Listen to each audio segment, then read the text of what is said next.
Deep in the heart of Texas beats a different kind of pulse. A spirit untamed. A swagger that can't be denied. Well, that is quite the build-up. It has been billed as hell on wheels between the hash marks. I am talking about the Dallas Renegades, our new team as the XFL gets ready for its inaugural season. And joining me to talk all about the XFL is XFL Commissioner Oliver Luck. Thank you for being here. You're welcome, Mark. Some fans may be asking, why do the XFL again?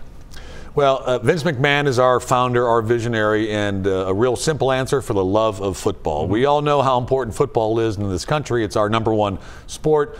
People love professional ball. They love college ball. People in Texas absolutely adore football, which is one of the great reasons why we've got a team here in Dallas and, of course, down in Houston as well.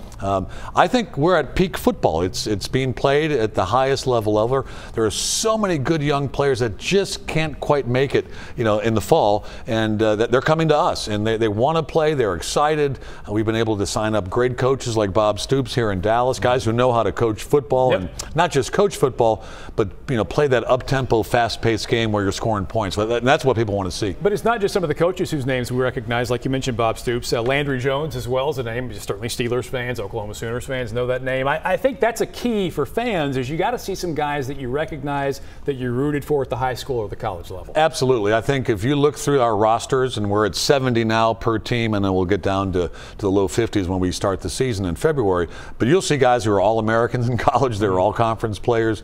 They've bounced around the NFL for a number of years. And some of those guys have said, listen, I just want to play. I don't want to be in a practice squad, or I don't want to be a backup. I want to play because I love the game. So the enthusiasm and the approach these young guys are taking is really good. So the first iteration became the XFL. Why will this iteration be successful? A couple of things. We're going to focus much more on the football part. To be very fair, back in 2001, the first iteration, they didn't spend enough time getting the football piece right. So we spent a lot of time on the football part, on players, on coaches, on our innovations, where we're going to speed the game up and make it a little bit faster, and fewer meaningless plays, more meaningful plays, less idle time. So we spent a lot of time on that. Secondly, I think our broadcast partners, to be very honest, including your Disney, your parent company, but ABC, Disney, ESPN, Fox, all involved with us. That's going to give us incredible reach.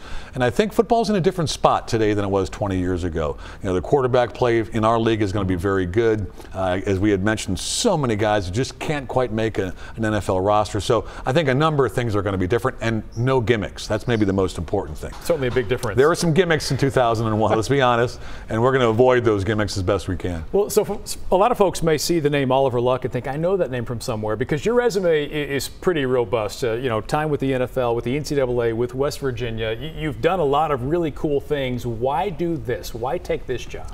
I love Vince's vision for this league. It's all about football. It's all about the game. It's not often that a well-funded startup league is created and launched. And Vince hired me a year and a half ago, and I've got my fingerprints on the football part of this league with the coaches and the players. And I couldn't resist the opportunity to build up a league in America's favorite sport.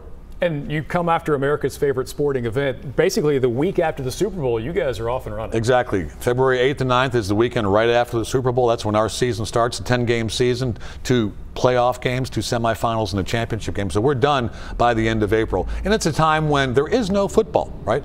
There's all sorts of speculation about free agency and the draft and whatever, but there's really no games being played. So based on our research, these 40 million diehard, passionate football fans, they'll want to come out and watch because they missed the game, come February 8th. So we're going to be excited about that. I'd be remiss if I didn't ask, how's your son? Well, thank you. He's doing well. He and his wife just had their first baby. Will we see him on an XFL field? I mean, fans would love it. You got an inside scoop. Yeah, let's not count on that year one at least. Put you on the spot there. Well, I appreciate it. I know fans here in North Texas especially, they love their football. And with the Cowboys not doing as well as we're used to, I think you might have some folks ready for some good football on the field once the Renegades hit it. Thank you very much, Mark. All right, thank you very much. Of course, the Renegades do start their season on February 9th, right after the Super Bowl. You can tune in then.